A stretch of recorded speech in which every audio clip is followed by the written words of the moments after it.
오늘 저는 사무엘하 21장 1절로 14절을 본문으로 그 후에 들으시느니라 라는 제목으로 말씀을 전하겠습니다. 오늘 본문 말씀은 다윗의 통치 시기, 아마도 후대인 것으로 압니다. 다윗 왕 통치 시기에 일어난 가뭄 사건을 다루고 있습니다. 사무엘하 21장 1절을 보면 연분년 3년 연속으로, 그러니까 매해를 꼬리를 물고 3년 연속으로 라는 말입니다. 가뭄이 들었습니다. 보통 가뭄은 하나님께서 이스라엘 백성들의 죄에 대하여서 심판하시는 도구로 쓰이는 것입니다. 그러다 보니까 한 해에는 가뭄이 생겼을 때 이상기후정세구나 하고 넘어갈 수도 있는데 연분년 3년 연속으로 가뭄이 들었다는 것, 얼마나 극심했겠습니까? 얼마나 고통스러웠겠습니까? 그럴 때 하나님께서 분명하게 무엇을 지적하기 위하여 이런 일을 주시는구나 하는 것을 다윗이 깨달은 것입니다. 그래서 다윗이 여호와께 간구합니다. 하나님, 무슨 일입니까? 말씀하여 주옵소서.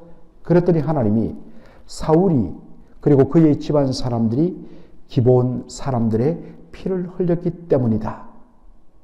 그 기브온 사람들, 후손들, 가족들의 그 피 맺힌 기도 소리를 내가 들었기 때문에 내가 이 땅에 가뭄을 연속으로 내렸다 말씀하십니다.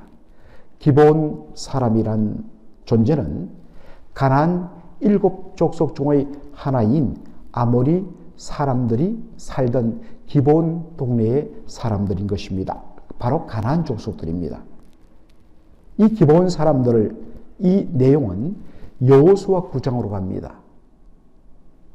여호수아 이끄는 이스라엘 백성들이 여리고성을 기점으로 해갖고 닥치는 대로 가나안성을 정복해 갑니다. 그 소식을 들은 가나안 땅의 모든 족속들이 큰 두려움과 놀람에 사로잡히는데 그 나타나는 직접적인 반응은 완전히 상반되었습니다. 대부분의 가나안 족속은 똘똘 뭉쳐서 우리가 여호수아 이끄는 이스라엘 군대를 대적하자. 그러다가 결국엔 나중에 다 망하였습니다. 유일하게 기브온에 살던 이 아모리 사람들, 기브온 사람들은 우리가 살아남기 위하여 항복을 하자. 그런데 우리가 가나안 족속이고 가까이 사는 가나안 족속인 것을 알면 우리를 죽일 터이니 마치 한 달, 두 달 저 멀리 떨어진 곳에서 찾아온 것으로 위장하자. 그럽니다. 그래서 곰팡이 핀 마른 빵과 완전히 말라버린 가죽 부대, 물 한 방울도 없이 말라버린 가죽 부대, 그리고 이렇게 저렇게 찢어진 헤어진 그러한 가죽 샌들, 이런 것들을 들고 여호수아 군대 진영을 찾아갑니다. 이것을 보여주면서 자신들은 저 먼 곳에서 온 사람들이라며 우리와 화친하고 우리가 당신에게 충성을 다할 테니 우리를 해치는 일이 없도록 하라. 그러자 여호수아 백성의 지도자들이 어떡합니까? 하나님께 구하고 하나님께 묻고 그리고 나서 결정을 해야 되는데 그 눈에 보이는 증거들을 보고서 멀리서 왔구나. 우리가 화친하기를 원하구나 해서 이 사람들을 받아주고 그들의 요구대로 여호와의 이름으로 언약을 합니다. 그런데 며칠 후 정탐하려 같은 사람들이 보니까 그 기브온 땅에 살고 있는 바로 그 사람들이 한 달, 두 달 멀리 떨어진 곳에서 찾아왔다고 말한 바로 그 사람들인 것을 알게 됩니다. 그래서 불러다가 야단을 치죠. 그러나 여호와의 이름으로 맹세했기 때문에 기브온 사람들을 죽이지 않습니다. 대신에 이들에게 성전에서 물깃고 장작패는 종으로 그들을 삼아 씁니다. 그런데 이 기브온 사람들은 살려주신 은혜가 너무 고마워서 감사하며 이 성전에서 물 패고 물 깃고 장작 패는 이 성전의 종살이를 기쁘게 감당합니다. 에스라서에 보면 이 기브온 거민의 후예들을 너디님 사람들이라고 그렇게 표합니다. 제가 너디님 사람들이라는 제목으로 주일 설교를 한 적이 있습니다. 그런데 사울은 여호수아가 여호와의 이름을 걸고 맹세한 이 내용을 무시하고 기브온 거민들을 살육합니다. 이유는 오늘 본문에도 넣었듯이 이스라엘 족속과 이스라엘 사람들과 유다 족속을 위한 열심 때문이라고 그렇게 하고 있습니다.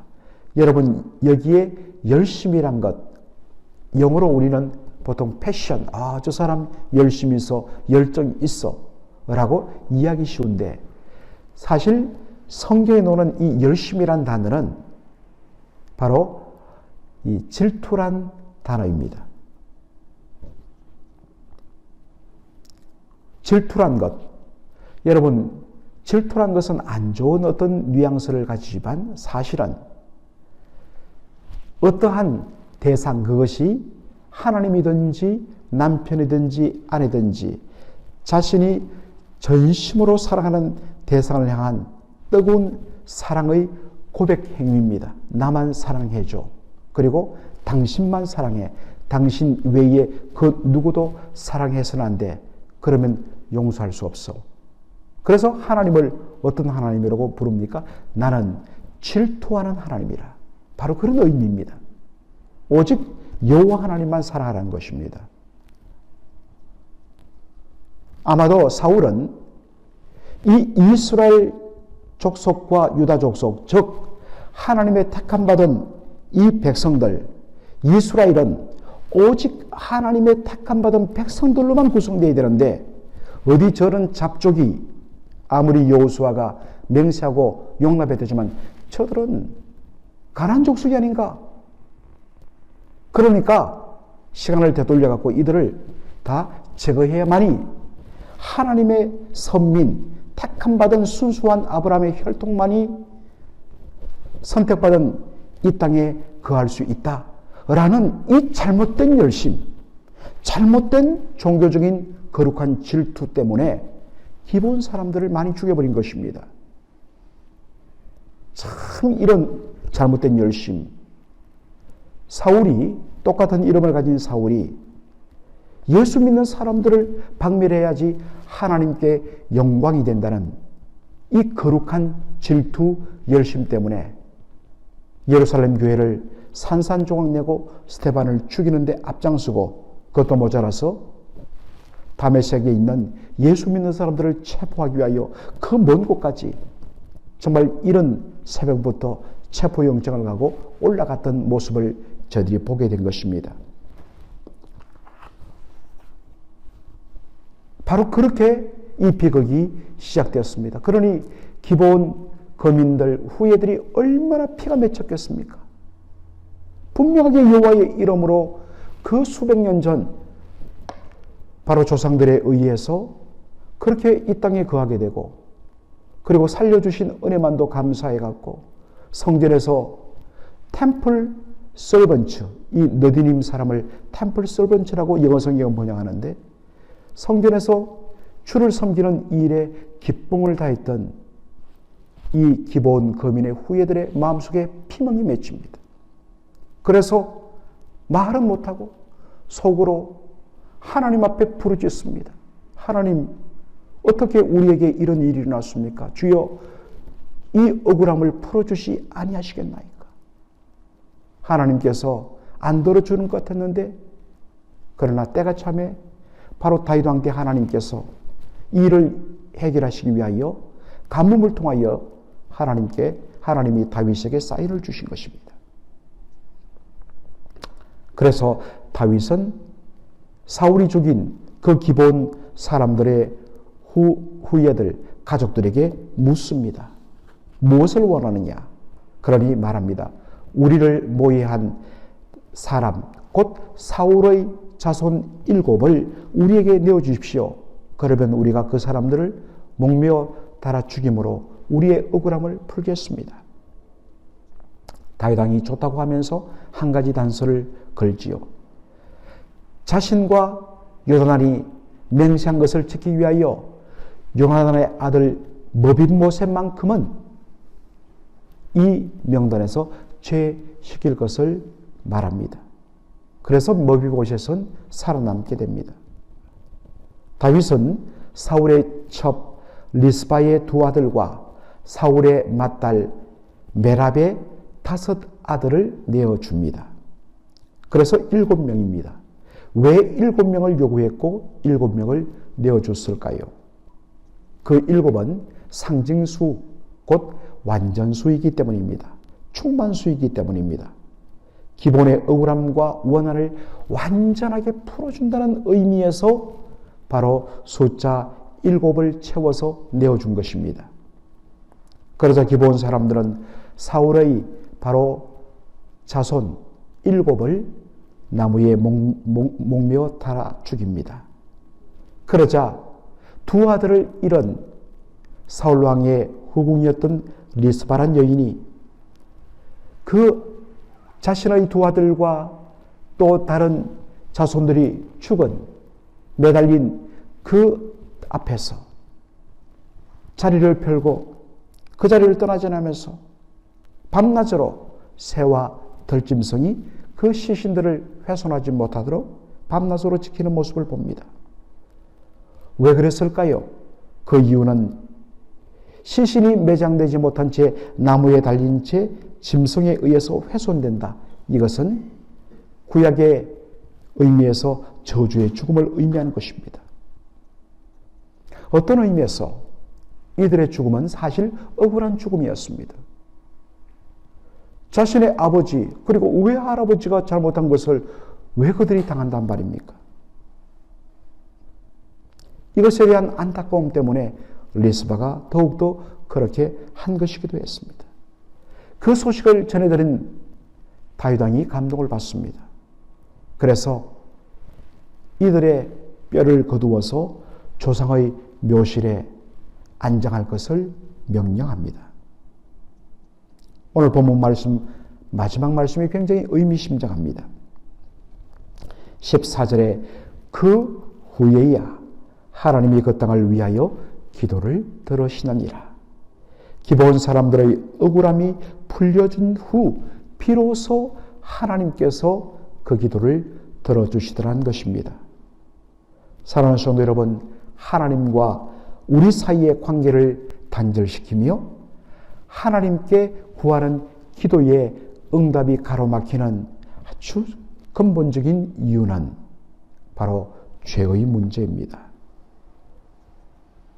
특별히 여러분, 우리가 살아가면서 우리의 잘못으로 인하여서 다른 사람들의 마음속에 원한이 가득하다면, 많은 경우에는 사울처럼 자신이 한 일을 정당합니다. 종교적인 열심으로 하나님의 뜻이란 명목으로 정당화해 버립니다.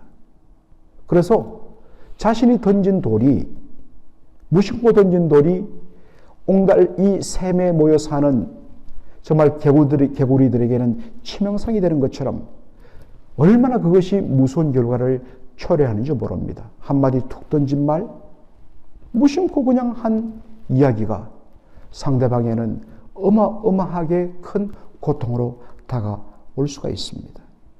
그로 인하여 생긴 그 억울함과 원통이 가득하게 된다면 하나님은 그들의 탄식과 부르짖음을 들으시고 우리의 기도를 잠시 외면하시는 것입니다. 하나님께서 직접적으로 응답치 않고 그 응답이 지연되거나 외면되는 것도 사실은 응답입니다. 그것을 통하여 하나님께서 메시지를 주시는 것입니다. 그럴 때 우리는 하나님과 자신의 관계를 다시 기도 중에 점검해야 하는 것입니다. 마태복음 5장 23절로 24절 말씀에 예수님이 이렇게 말씀하시죠. 그러므로 예물을 제단에 드리다가 거기서 내 형제에게 원망 들을 만한 일이 있는 줄 생각나거든 예물을 제단 앞에 두고 먼저 가서 형제와 화목하고 그 후에 와서 예물을 드리라. 바로 이것이 하나님께서 그 후에 기도를 들으시느니라 하는 말씀의 내용과 연결되는 것입니다. 오늘도 먼저 하나님과 우리의 사이를 점검하고, 그리고 주께서 한 몸을 이루어 그렇게 교제하며 살게 하시는 우리 형제 자매들과의 관계를 우리가 말씀의 은혜 가운데 점검하고, 그리고 하나님 앞에 나가는 저희들의 기도의 복된 삶이 되기를 주의 이름으로 축원합니다. 아멘. 살아계신 우리 아버지 하나님, 은혜와 사랑을 감사드립니다. 오늘 다윗 왕 시대에 있었던 연부년 3년 연속으로 가뭄이 들어서 그 이유를 하나님 앞에 구하다가 그 모든 원인이 사울 왕의 잘못된 종교적인 열심, 오직 이 약속의 땅 이스라엘 땅에는 아브라함의 혈통인 선민 이스라엘 백성만이 살아야 된다는 이 잘못된 열심으로 인하여서, 잘못된 질투로 인하여서 분명하게 생존을 보장받고 주를 위하여 헌신하던, 성전에서 열심히 봉사하던 기본 거민들 다수를 말도 안 되게 죽인 그 일로 말미암아 하나님께서 그들의 억울함을 들으시고, 그래서 그 땅에 3년 연속으로 가뭄을 내리신 것을 압니다. 다윗이 그것을 알고 그 모든 원인을 제거하고 공의로 심판할 때 비로소 하나님이 억울함이 풀린 기도한 사람들의 그 마음을 보시고 그 땅에 다시 비를 내리시며 살게 하신 것을 저희들이 보았습니다. 하나님이여, 우리가 살아가면서 우리가 알고 모르고 간에, 때로는 부지불식간에 우리가 던진 말로 인하여, 우리의 행동으로 인하여서 하나님 상처받고 고통받고 그것으로 인하여서 원통함을 부르짖는 그러한 사람들이 없는지를 늘 살피게 하여 주시고, 하나님 앞에 나왔다가 정말 형제와 서로 불편함이 있고 또 아픔이 있고 상처를 주고 고통스럽게 한 일이 있거든 재물을 내려놓고 먼저 가서 서로 화해하고 서로를 관계를 회복한 후에 하나님 앞에 나올 때 주께서 그 재물을 연락하신다는 예수님의 말씀을 우리가 다시 기억하면서 오늘 주 앞에 하나님과 우리의 관계, 또 우리 자신과 다른 지체들과의 관계를 면밀하게 기도 가운데 살피며 바로잡고 회복하는 저희들 되게 인도하여 주시옵소서. 이번 한 주간의 삶도 주님과 더불어 힘있게 동행하는 복된 한 주간 되게 하여 주옵소서. 예수님의 이름으로 기도하옵나이다. 아멘.